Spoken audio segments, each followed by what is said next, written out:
Avrei già vinto io. Capisci. Dai, ed è composta da Cristabel E Denise è morto!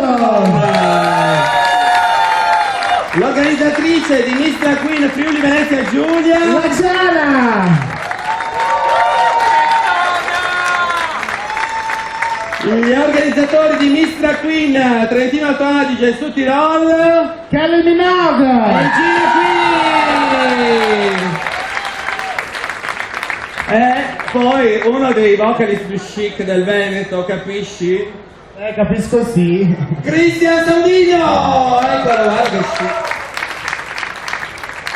I creativi, i designers, Delle nostre coccarde che vedrete dopo, ovviamente. Perché... Daniel Top e Ian NSK della Dante Lab! Eccoli! Grazie mille! Che sono bravissimi.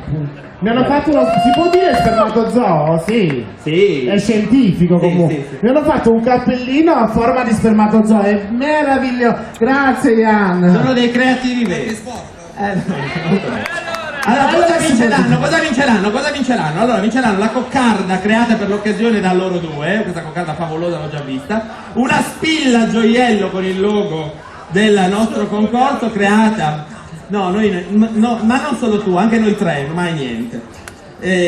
Una spilla creata per l'occasione da George de Glamour Strass Creation, e per tutte le partecipanti che non vinceranno comunque ci sarà un buono spesa di 50 euro da spendere nella profumeria Easy Beauty. Scusate se è poco, Per la crisi che c'è, 50 euro, buttali 50 euro.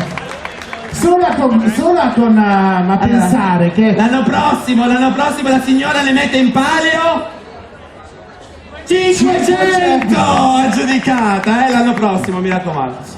Può farlo anche stasera stesso. Io vorrei ringraziare tutti gli sponsor per aver pensato a me, che li faccio lavorare ogni anno e non mi fanno mai un Niente. pisello. Allora, Il suo sponsor.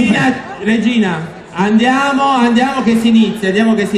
La borsetta. C'è un gentleman che accompagna la regina giù per le scale. Un applauso per Regina Miami, la creatrice del concorso Miss Drag Queen Italia. Oh, là. Manca una persona in giuria critica, ne manca una. la creatrice, la mamma di noi drag dei queen, nostri favolosi gioielli che ci dà la luce. Guarda, mamma mia, quanti Lei ce che ne ci dà la sono. luce. È creatrice anche dei gioielli della corona. Nella corona, per quest'anno abbiamo la corona ufficiale del Miss Drag Queen Veneto, perché anche se non ci sono io la corona rimane.